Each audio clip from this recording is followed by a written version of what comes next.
जा रहा है। भाइयों, इस बात को हमें समझना है। ये लोग ये अपने परिवार तक सोचते हैं, अपने परिवार से बाहर नहीं सोचते।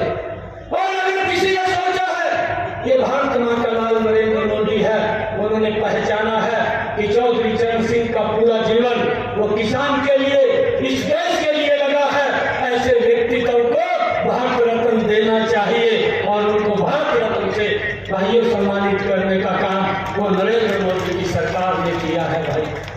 और भाइयों, मुझे इस बात की भी खुशी है कि चौधरी चरण सिंह जी ने जो एक रास्ता दिया था, ये सरकार लगातार उस रास्ते के ऊपर आगे बढ़ने का काम कर रही है। परंतु ये हमारे विचार में था, ये हमारे विचार का विषय था। और उस बात को लेकर के जब ये बिल आया, नरेंद्र मोदी जी ने इन घमंडिया गठबंधन के लोगों को भाइयों एक बात स्पष्ट रूप से कही कि आपके विचार में और हमारे विचार के अंदर एक अंतर है कि मुझे वोट की नहीं, मुझे इस देश की चिंता है, परंतु आप लोगों को इस देश की नहीं, वोट की चिंता है। ये अंतर उनके विचार में और हमारे विचार में है।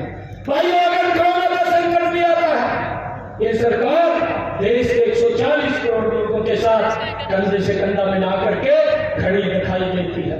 और हम उस गुंडागर्दी को जन्म देने का काम करें, परंतु अब देश के अंदर मोदी है और उत्तर प्रदेश के अंदर योगी है।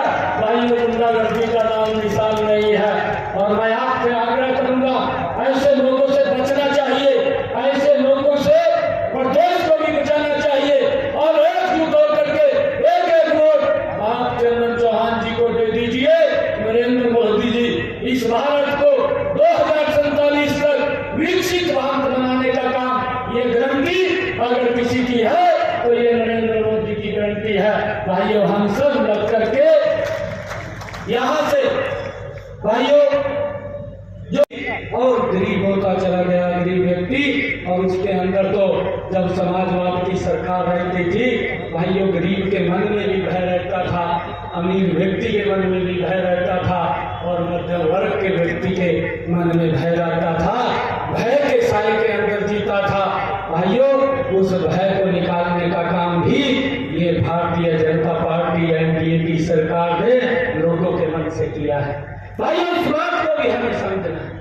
नहीं तो मुझे ध्यान में है, मेरा अभी कार्यक्रम भी है, ये 2015-16 की बात है, चुनाव चल रहा था।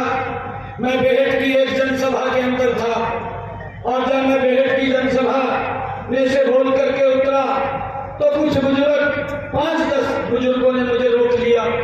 और वो उसी तरीके से चौधरी चरण सिंह जी के निधन के 4 दशक बाद लगभग चौधरी चरण सिंह जी को भारत रत्न दिया, तो वो नरेंद्र मोदी जी ने आपके विश्वास पर और आपके सम्मान में दिया। तो जो सरकार आपके सम्मान के लिए इतना चिंता करती है, इतना कुछ कर सकती है, देश के 53 लोग, महान नायक नेता, 53 भारत रत्न विजेता, उन 53 की उस संख्या में और श्रृंखला में चौधरी चरण सिंह जी धरती पुत्र का नाम भी अब हमेशा हमेशा के लिए दर्ज हो चुका। और मैं जानता हूं जितनी खुशी मुझे होगी, उससे ज्यादा, कई गुना ज्यादा खुशी आपको है, बुद्धिजीवियों को है, देश के उन लोगों को है जो जानते हैं कि चौधरी साहब का देश के निर्माण में और कमेरे और गरीब और वंचित वर्ग के लिए कितना बड़ा योगदान है। उन्हीं की नीतियों को आगे